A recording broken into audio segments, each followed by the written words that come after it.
Good morning, मैं हूं Singh. India news पर आप सभी का स्वागत है। रुख करते हैं बड़ी खबर का। पंजाब से लेकर हरियाणा तक किसान के विरोध प्रदर्शन का व्यापक असर दिखने लगा है। गुरुवार को पूरे दिन पुलिस और किसानों के बीच लगातार झड़पें होती रहीं। कुछ जगहों पर पुलिस को वाटर कैनन और आंसू गैस के गोलों का इस्तेमाल करना पड़ा, लेकिन फिर भी किसान दिल्ली जाने की जिद पर अड़े हुए हैं। तस्वीरें आपकी टीवी स्क्रीन पर हैं। किस तरह से दिल्ली से पूरे बॉर्डर को सील कर दिया गया। रात की तस्वीरें हम आपको दिखा रहे हैं। किसान सड़कों पर सोए, लंगर में खाना खाया, लेकिन वो जिद पर अड़े हैं कि वो दिल्ली पहुंचेंगे और कृषि बिल को लेकर अपना विरोध है, उस विरोध को लगातार जारी रखेंगे।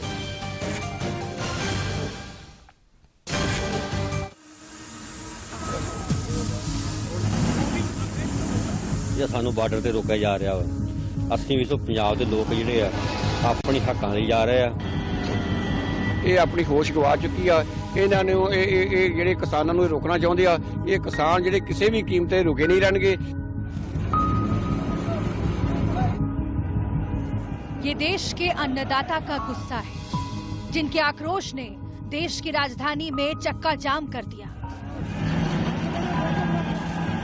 किसानों के दिल्ली कूच की वजह से जगह जगह घंटों तक जाम लगा रहा। नोएडा से दिल्ली आने वाली मेट्रो बंद करनी पड़ी। किसानों को रोकने के लिए जो बन पड़ा वो किया गया। आंसू गैस के गोले छोड़े गए, वाटर कैनन से बौछार की गई। पंजाब से दिल्ली आने वाले रास्तों को पूरी तरह से सील कर दिया गया, लेकिन किसान नहीं रुके। जहां तक रिफॉर्म का सवाल है, नए कानून बनाना ये समय की आवश्यकता थी और आने वाले कल में ये नए कानून किसान के जीवन स्तर में क्रांतिकारी बदलाव लाने वाले हैं। हमारे किसान भाइयों और बहनों को पंजाब में कुछ भ्रम है, तो हम लोगों ने भ्रम दूर करने के लिए सचिव स्तर पर भी वार्ता की। मेरे स्वयं के स्तर पर भी चर्चा हुई किसान यूनियन के लोगों से, और उस दिन चर्चा पूरी नहीं हो पाई थी, तो हमने कहा ये चर्चा जारी रहेगी। तो मैंने 2-3 दिन पहले ही सभी किसान यूनियन को 3 दिसंबर को पुनः बैठने के लिए अनुरोध किया है। और आखिरकार किसानों के विरोध ने केंद्र की हुकूमत को कृषि कानून के बारे में फिर से सोचने पर मजबूर कर दिया है। कृषि कानूनों के खिलाफ 6 राज्यों के 500 संगठनों से जुड़े किसानों ने विरोध किया। किसानों की नाराजगी उन 3 कानूनों पर है जिनको लेकर किसानों को लगता है कि सरकार इस कानून के जरिए उनके हक छीन रही है। 3 कानून जिस पर बहा खून। कृषि उपज व्यापार एवं वाणिज्य कानून। किसानों को डर है कि इससे न्यूनतम समर्थन मूल्य यानी एमएसपी प्रणाली खत्म हो जाएगी, जबकि सरकार का दावा है कि एमएसपी पहले की तरह जारी रहेगी। कृषक कीमत आश्वासन और कृषि सेवा पर करार कानून। किसानों का कहना है कि कॉन्ट्रैक्ट में किसानों का पक्ष कमजोर होगा, जबकि सरकार का दावा है कि कॉन्ट्रैक्ट करने या ना करने की आजादी किसानों को है। आवश्यक वस्तु संशोधन कानून। किसानों का कहना है कि बड़ी कंपनियां आवश्यक वस्तुओं का स्टोरेज कर लेंगी, जबकि सरकार का दावा है कि निजी निवेशकों के लिए नियमों की वजह से दखल महसूस नहीं होगा। पूरे देश अंदोलन चल रहा वा। ਇਹਦਾ जवाब ਜਿਹੜਾ ਵਾ ਖੱਟਰ ਸਰਕਾਰ ਨੂੰ ਵੀ ਦੇਣਾ ਚਾਹੀਦਾ ਵੀ ਕਿਹੜੇ ਜਿਹੜੇ ਕਿਸਾਨਾਂ ਨੂੰ ਕਿੰਨੇ ਭੜਕਾਇਆ ਹੈ। ਇਹ ਸਾਨੂੰ ਬਾਰਡਰ ਤੇ ਰੋਕਿਆ ਜਾ ਰਿਹਾ ਵਾ। 80-20 ਪੰਜਾਬ ਦੇ ਲੋਕ ਜਿਹੜੇ ਆ ਆਪਣੀ ਹੱਕਾਂ ਲਈ ਜਾ ਰਹੇ ਆ। ਕੋਈ ਇਹੋ ਜਿਹਾ ਹੁਲੜਬਾਜ਼ੀ ਨਹੀਂ ਕਰ ਰਿਹਾ। ਸ਼ਾਂਤਮਈ ਅੱਜ ਤੋਂ 2 ਮਹੀਨੇ ਲਗਾਤਾਰ ਜਿਹੜਾ ਅਸੀਂ ਸ਼ਾਂਤਮਈ ਪੰਜਾਬ ਦੇ ਵਿੱਚ ਧਰਨਾ ਲਾ ਕੇ ਬੈਠੇ ਆ, ਰੇਲਾਂ ਰੋਕ ਕੇ ਬੈਠੇ ਆ। ਅਸੀਂ ਕੋਈ ਇਹੋ ਜਿਹੀ ਹੁਲੜਬਾਜ਼ੀ ਨਹੀਂ ਆ। ਅਸੀਂ ਜਿਹੜੀ ਹਰਿਆਣਾ ਸਰਕਾਰ ਆ ਇਹ ਬਹੁਤ ਵੱਡਾ ਵਿਤਕਰਾ ਕਰ ਰਹੀ ਪੰਜਾਬ ਦੇ ਨਾਲ। ਵੇਖੋ ਜੀ, ਜਿਹੜੀ ਦਿੱਲੀ ਆਪਣੇ ਖੱਟਰ ਸਰਕਾਰ ਆ ਜੀ, ਇਹ ਆਪਣੀ ਹੋਸ਼ ਗਵਾ ਚੁੱਕੀ ਆ। ਇਹਨਾਂ ਨੇ ਇਹ ਜਿਹੜੇ ਕਿਸਾਨਾਂ ਨੂੰ ਰੋਕਣਾ ਚਾਹੁੰਦੇ ਆ। ਇਹ ਕਿਸਾਨ ਜਿਹੜੇ ਕਿਸੇ ਵੀ ਕੀਮਤ ਤੇ ਰੁਕੇ ਨਹੀਂ ਰਹਿਣਗੇ। ਇਹ ਜਿਹੜੇ ਪੱਥਰ ਪੁੱਥਰ ਆ, ਜਿਹੜੀਆਂ ਤਾਰਾਂ ਜਿਹੜੇ ਟਰੈਕਟਰਾਂ ਦੇ ਟੋਜਨ ਪਾ ਕੇ ਇਹਨਾਂ ਨੂੰ ਖਿੱਚ ਕੇ 2 ਮਿੰਟ ਦੀ ਖੇਡ ਆ। ਜਦੋਂ ਸਾਨੂੰ ਉੱਤੋਂ ਆਰਡਰ ਆ ਗਿਆ, ਸਾਡੀ ਆਪਣੇ ਆਗੂਆਂ ਦਾ ਆਰਡਰ ਆ ਗਿਆ, ਜਿਹੜੇ ਪੱਥਰ ਲਾਏ ਆ ਨਾ, ਇਹ ਇਹਨਾਂ ਨੂੰ ਰੋੜੇ ਸਮਝਣ ਡਏ ਆ। कृषि कानून पर किसानों के आक्रोश को देखें तो सबसे ज्यादा विरोध पंजाब में देखने को मिल रहा है। देश के अन्नदाता की बड़ी आबादी पंजाब से ही आती है। यही वजह है कि कृषि कानून को लेकर पंजाब में राजनीति भी खूब हो रही है। फिर चाहे पंजाब की कैप्टन अमरिंदर सरकार हो या फिर विपक्ष में बैठी आम आदमी पार्टी, सभी खुद को किसानों का हितैषी जताने की कोशिश कर रहे हैं। और कृषि कानून के विरोध में ही शिरोमणि अकाली दल एनडीए से अलग हो गई। हरसिमरत कौर ने केंद्रीय मंत्री के पद से इस्तीफा तक दे दिया। लेकिन बड़ा सवाल ये है कि कहीं पंजाब में किसानों का इस्तेमाल राजनीतिक दल अपने फायदे के हिसाब से तो नहीं कर रहे। सच ये है कि इस देश में आजादी के बाद से अब तक हर चुनाव किसानों को लेकर लड़ा और जीता गया और इस देश में मौजूदा सभी राजनीतिक दलों ने कभी न कभी सत्ता का सुख भोगा ही है। बावजूद इसके धरती के अन्नदाता की स्थिति इतनी खराब क्यों है? क्या किसानों की कीमत इन राजनीतिक दलों की नजर में एक वोट से ज्यादा कुछ नहीं है? क्योंकि मौजूदा वक्त में यही हो रहा है। अपने फायदे के लिए किसानों का इस्तेमाल किया जा रहा है, क्योंकि विरोध के नाम पर देश की संपत्ति का नुकसान करना कहां तक सही है? वो भी तब जब देश कोरोना जैसी महामारी से जूझ रहा हो। Bureau report, India news. इधर कृषि कानून के खिलाफ 6 राज्यों के 500 संगठनों से जुड़े किसानों ने विरोध किया। अलग अलग राज्यों से विरोध प्रदर्शन की तस्वीरें आई हैं। किसानों को रोकने के लिए बैरिकेडिंग और आंसू गैस के गोलों के साथ साथ वाटर कैनन का इस्तेमाल भी किया गया।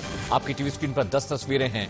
दिल्ली, पंजाब, फरीदाबाद, गुरुग्राम, करनाल, जिंद, अंबाला, सोनीपत, लुधियाना, पानीपत, ये वो तमाम जिले, शहर और सूबे हैं जहां किसान कृषि बिल को लेकर लगातार अपना विरोध कर रहे हैं। पुलिस ने बहुत कोशिश की रोकने की, लेकिन किसान मानने को तैयार नहीं है। उनका सिर्फ एक ही लक्ष्य है कि जब तक कृषि बिल वापस नहीं लेती सरकार, तब तक उनका विरोध जारी रहेगा।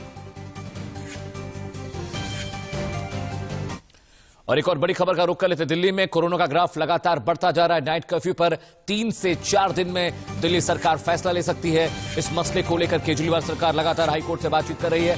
सरकार ने जानकारी दी है कि 24 घंटे में 5,745 नए मामले आए हैं, जबकि 99 लोगों की मौत हुई है। तो दिल्ली में जिस तरह से कोरोना के मामले लगातार बढ़ते जा रहे हैं, अब सिर्फ 2 रास्ते बचे हैं। पहला, या तो मिनी लॉकडाउन लगाया जाए या फिर नाइट कर्फ्यू के जरिए लोगों को अपने घरों से निकलने से रोका जाए, क्योंकि लगातार त्योहारों में जिस तरह से भीड़ बढ़ी, ठंड आने के बाद जिस तरह से कोरोना के मामले लगातार बढ़ते रहे, वो बेहद डराने वाले हैं।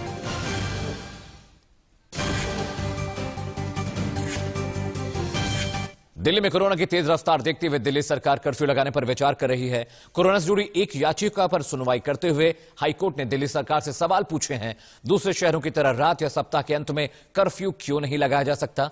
दिल्ली सरकार ने कहा कि महामारी के मद्देनजर किसी भी प्रकार के कर्फ्यू को लागू करने पर अभी कोई फैसला नहीं लिया गया है, लेकिन कोविड-19 की स्थिति देखते हुए कर्फ्यू का फैसला लिया जा सकता है। सुनवाई के दौरान हाईकोर्ट ने दिल्ली सरकार को स्टेटस रिपोर्ट में सही जानकारी नहीं देने के लिए फटकार भी लगाई। दिल्ली में 28 अक्टूबर से अब तक कोरोना से 2,364 मरीजों की मौत हुई है और इस दौरान हर दिन मामले लगातार सामने आ रहे हैं। संक्रमण के मामले लगातार 5,000 को पार कर गए हैं। अब सैचुरेशन लेवल पे पहुंचती जा रही है। एक चीज मैं आपको और बता देता हूं कि काफी दिनों के बाद, मतलब काफी दिनों, पिछले 4 दिन के अंदर आज जो है दिल्ली के अंदर 9138 बेड खाली हैं और 1057 आईसीयू बेड खाली हैं, जो कि 4 दिन पहले 7844 7844 थे और जो आईसीयू बेड थे सिर्फ 515 थे। तो पिछले 4 दिन के अंदर हमने काफी सारे नए बेड बढ़ाए भी हैं और वैकेंसी भी दिल्ली के अंदर लगभग 50% से ज्यादा बेड अवेलेबल है। देश भर में कोरोना काबू से बाहर होता जा रहा है। तमाम कोशिश और एहतियातों के बावजूद राज्य सरकारें इस पर लगाम लगाने में नाकाम साबित हुई हैं। दिल्ली, मुंबई और गुजरात जैसे शहरों में हालात बेहद खतरनाक स्तर तक पहुंच गए हैं और इसी वजह से प्रधानमंत्री नरेंद्र मोदी ने कोरोना प्रभावित राज्यों के साथ वीडियो कॉन्फ्रेंसिंग के जरिए एक रिव्यू मीटिंग बुलाई थी। लोगों की मौत हुई है। भाई ढिलाई मत बरतिए, क्योंकि कोई वैक्सीन नहीं है, दवाई नहीं है। हमारे पास एक ही रास्ता बचा है, हम हर एक को कैसे अपने अपने आप बचाएं। प्रधानमंत्री नरेंद्र मोदी ने मंगलवार को देश के 8 सबसे अधिक कोरोना प्रभावित राज्यों के मुख्यमंत्रियों के साथ बैठक की। पीएम मोदी ने इस दौरान कोरोना वैक्सीन पर देश के प्लान की बात भी साझा की। पीएम मोदी ने मुख्यमंत्रियों से कहा कि दुनिया की हर वैक्सीन पर सरकार की नजर है, लेकिन अभी भी हमें सावधान रहने की जरूरत है। पीएम मोदी ने राज्यों से वैक्सीन डिस्ट्रीब्यूशन को लेकर अपना प्लान देने की बात भी रखी। अभी ये तय नहीं है कि वैक्सीन की 1 डोज होगी, 2 डोज होगी या 3 डोज होगी। ये भी तय नहीं है कि इसकी कीमत कितनी होगी, उसकी कीमत कितनी होगी, ये कैसे होगी। यानी अभी भी इन सारी चीजों के सवालों के जवाब हमारे पास नहीं है। कोरोना के लगातार बढ़ते मामलों पर पीएम मोदी ने कहा कि हमारे पास अब पर्याप्त आंकड़ा है, ऐसे में तैयारी पूरी करनी होगी। शुरुआत में कोरोना को लेकर लोगों में खौफ था, तब लोग डर से आत्महत्या भी कर रहे थे। उसके बाद लोगों में एक दूसरे के प्रति संदेह भी होने लगा। पीएम ने कहा कि अब लोग कोरोना को लेकर गंभीर होने लगे हैं, लेकिन कुछ हद तक लोगों को लगने लगा है कि ये वायरस कमजोर हो गया है। आपदा के गहरे समंदर से हम निकले हैं, ये हम मान के चले। इतना बड़ा देश, दुनिया मानती थी कि भारत तो नहीं संभल पाएगा। आपदा के गहरे समंदर से हम निकलकर हम किनारे की तरफ बढ़ रहे हैं। हम सभी के साथ वो पुरानी जो एक शेर शायरी चलती है, ऐसा न हो जाए कि हमारी किश्ती भी वहां डूबी जहां पानी कम था। प्रधानमंत्री नरेंद्र मोदी के साथ वीडियो कॉन्फ्रेंसिंग में दिल्ली के मुख्यमंत्री अरविंद केजरीवाल भी शामिल हुए। केजरीवाल ने केंद्र सरकार से राजधानी में 1000 अतिरिक्त आईसीयू बेड्स की मांग की। साथ ही केजरीवाल ने पीएम नरेंद्र मोदी से प्रदूषण के मसले पर भी दखल देने की अपील की। पीएम मोदी के साथ कोरोना संकट पर हुई बैठक में पंजाब के मुख्यमंत्री कैप्टन अमरिंदर शामिल नहीं हुए। इसके अलावा राजस्थान के मुख्यमंत्री अशोक गहलोत ने बैठक में कहा, राज्य में अब 100% RT-PCR टेस्ट हो रहे हैं। इसके अलावा अभी night curfew, mask, social distancing जैसे मसलों पर भी एक्शन लिया जा रहा है। कोरोना संकट पर प्रधानमंत्री नरेंद्र मोदी की अगुवाई में हुई बैठक में पश्चिम बंगाल की मुख्यमंत्री ममता बनर्जी अलग ही राग अलापती नजर आईं। उन्हें कोरोना से ज्यादा जीएसटी की चिंता थी। ममता बनर्जी ने प्रधानमंत्री से मांग की कि केंद्र सरकार राज्य का बकाया जीएसटी जल्दी वापस करे। महाराष्ट्र के मुख्यमंत्री उद्धव ठाकरे ने कहा कि उन्होंने एक टास्क फोर्स का गठन किया है जो राज्य में कोविड वैक्सीन के वितरण पर काम कर रही है। इसके अलावा वो सीरम इंस्टीट्यूट के आधार पूनावाला के संपर्क में भी बने हुए हैं। प्रधानमंत्री नरेंद्र मोदी और राज्यों के मुख्यमंत्रियों की बैठक की शुरुआत गृह मंत्री अमित शाह ने की थी। अमित शाह ने कहा कि यूरोप और अमेरिका में फिर से मामले बढ़े हैं, ऐसे में हमें सावधान रहना होगा। अमित शाह ने राज्यों से सोशल डिस्टेंसिंग और मास्क को जरूरी करने पर जोर देने की बात भी कही। अमित सिंह के साथ आकाश विजय चौहान, इंडिया न्यूज, दिल्ली। और अब एक और बड़ी खबर का रुख करते जो कि रांची से आ रही चारा घोटाला मामले में लालू यादव को जमानत मिल सकती है। आज उनकी जमानत याचिका पर रांची हाईकोर्ट में सुनवाई होनी है। कुल 4 मामले थे जिनमें 3 में उन्हें बेल मिल चुकी है। ये चौथा आखिरी मामला है। अगर इस मामले में भी उन्हें राहत मिलती है तो रिहा हो जाएंगे। और जिस तरह से राजनीति गरमाई है बिहार में, हर किसी को इस बात का अंदाजा है कि लालू जेल से बाहर आते ही कुछ न कुछ नई गणित, कुछ न कुछ नया सियासी खेल खेलने वाले हैं। बिहार की राजनीति में बड़ी खबर आ रही है रांची से, जहां पे ये खबर है कि 3 में से 4 मामलों में चौथे मामले में लालू यादव को जमानत मिल सकती है। चारा घोटाले में 4 मामलों में वो नामजद थे, जिनमें से 3 में कोर्ट ने उन्हें बेल दे दी है और चौथी पर फैसला आज आ सकता है। और अब बात लालू के फोन कांड की। जेल से बीजेपी नेता ललन पासवान को फोन कर उन्हीं की पार्टी से बगावत करने को उकसाने को लेकर लालू प्रसाद यादव बुरे फंस गए हैं। लालू के खिलाफ ललन पासवान ने पटना में एफआईआर दर्ज कराई है, लेकिन लालू ने सिर्फ ललन पासवान को ही फोन नहीं किया। जीतन राम मांझी और मुकेश सहनी को भी लालू का फोन गया था।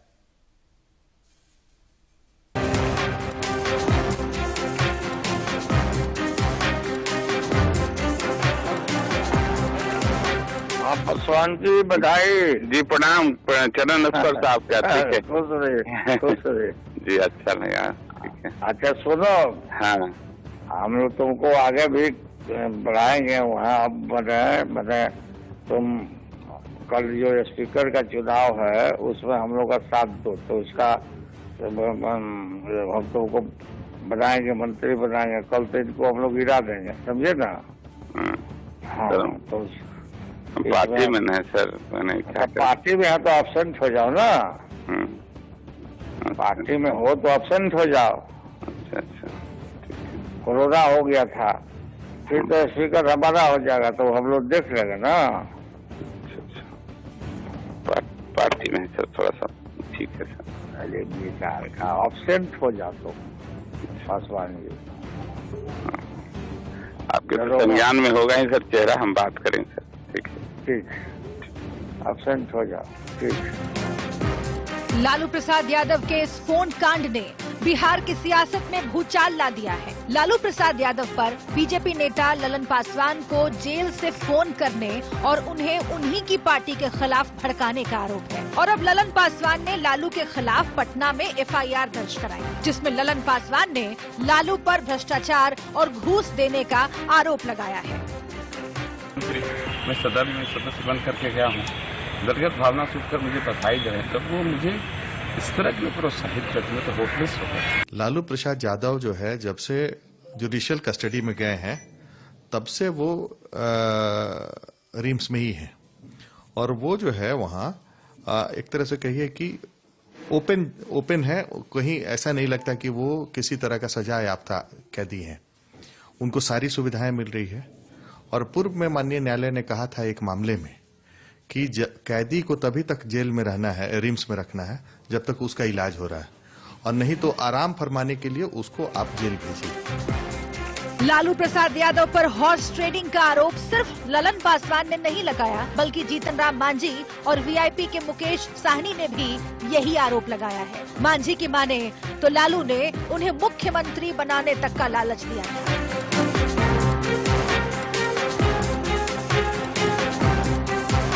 इस संबंध में मैं ये कहूंगा कि हमें भी जानकारी है, हमारे कई एक लोगों को उन्होंने टेलीफोन किया था कि मांझी जी से बात करा दीजिए, हमने बात करने का काम नहीं किया। वो उनकी नियति है गलत काम करने का, करते रहे हैं और उसी के बल पर आज जो भी कर रहे हैं। लेकिन जेल से फोन करके लालू प्रसाद यादव बुरी तरह से फंस गए हैं, क्योंकि अब लालू को जेल में भेजने की मांग होने लगी है, जबकि कई नेताओं की माने तो लालू को तिहाड़ भेज देना चाहिए। जेल मैनुअल के विरुद्ध जो है वो काम कर रहे हैं, मोबाइल रखे हुए हैं, उस पर भी मुकदमा हो। सरकार को हम कह रहे हैं पीआईएल के माध्यम से को वीआईपी ट्रीटमेंट क्यों? जब बिहार था, जब उनकी पत्नी मुख्यमंत्री हुआ करते तो उस समय वो गेस्ट हाउस में थे, कैंप जेल कह के। यहाँ भी वही हाल है जब से इनकी सरकार आई है, तो ये सुविधा नहीं होनी चाहिए। उनको जेल भेज करके प्राथमिकी दर्ज करके जेल भेजना चाहिए। ललन पासवान की एफआईआर के अलावा बीजेपी ने लालू के खिलाफ जेल में रहते मोबाइल से बात करके उन पर सरकार गिराने का प्रयास करने का आरोप लगाते हुए जनहित याचिका दायर की है और इसे जेल मैनुअल का उल्लंघन बताते हुए हाईकोर्ट से इसकी जांच कराने की मांग की है। बीजेपी की माने तो ये झारखंड सरकार और जेल अधिकारियों की मिलीभगत के बिना संभव नहीं है।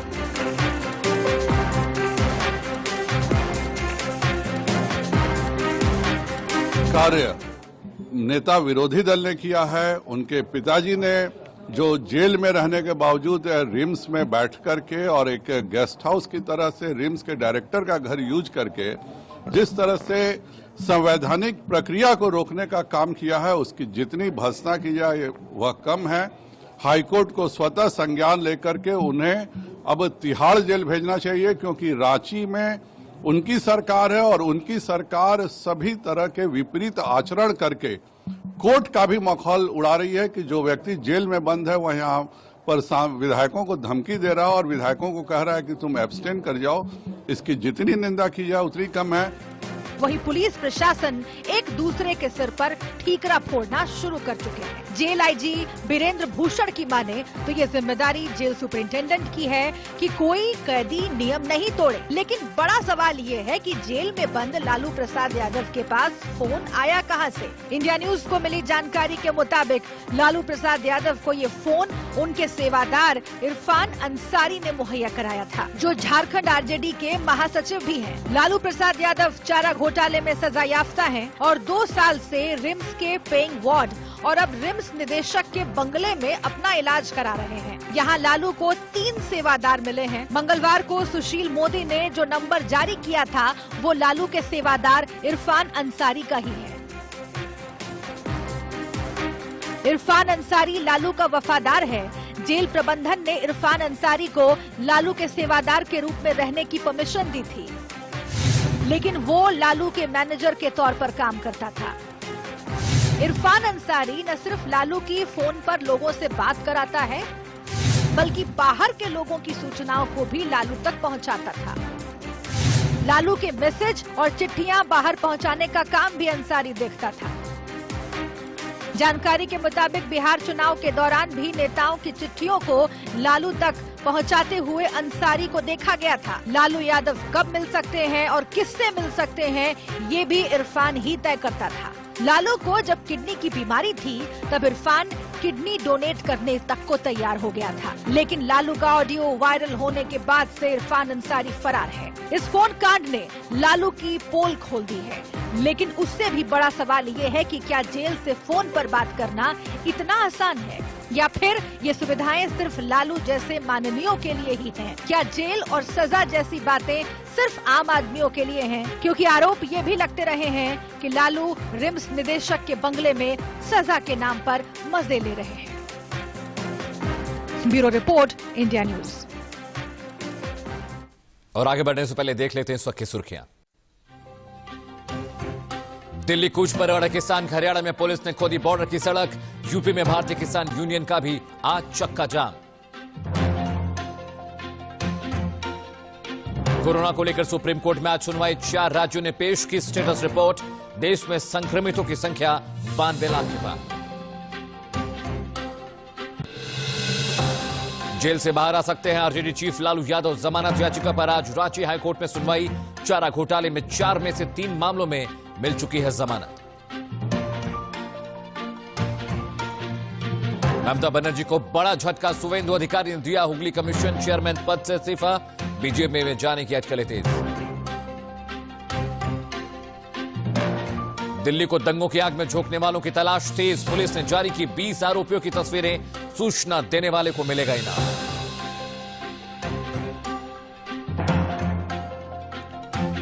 कोरोना के बीच ऑस्ट्रेलियाई दौरे पर टीम इंडिया आज सिडनी में 3 वनडे सीरीज का पहला मैच खेलेगी। रोहित शर्मा के खेलने पर सस्पेंस बरकरार।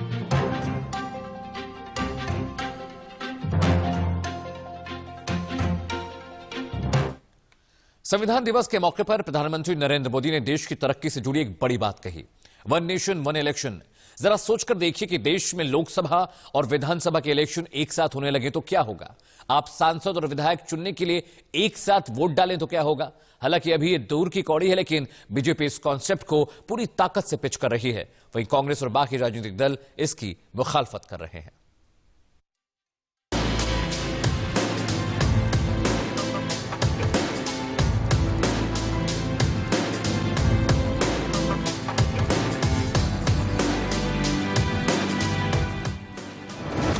वन नेशन 1 इलेक्शन क्या है?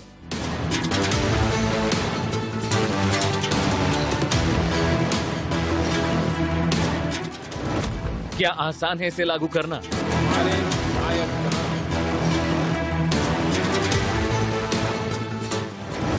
देश की तरक्की के लिए कितना जरूरी है? क्या भारत के संघीय ढांचे में यह मुमकिन है?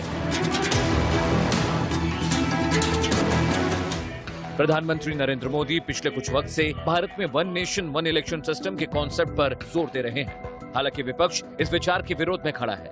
मोदी सरकार ने पिछले साल लॉ कमीशन को इस धारणा की संभावनाओं पर एक रिपोर्ट तैयार करने को कहा था।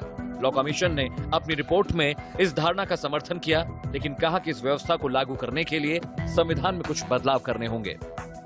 1 नेशन 1 इलेक्शन सिर्फ एक चर्चा का विषय नहीं है, बल्कि ये भारत की जरूरत है। हर कुछ महीने में भारत में कहीं न कहीं बड़े चुनाव हो रहे होते हैं।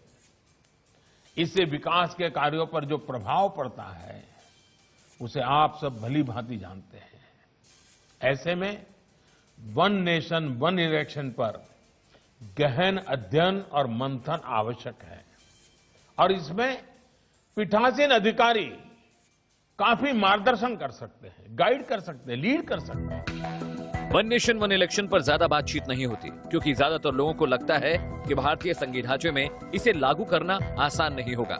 सबसे पहले आपको यह समझने की जरूरत है कि 1 नेशन 1 इलेक्शन का कॉन्सेप्ट आखिर है क्या।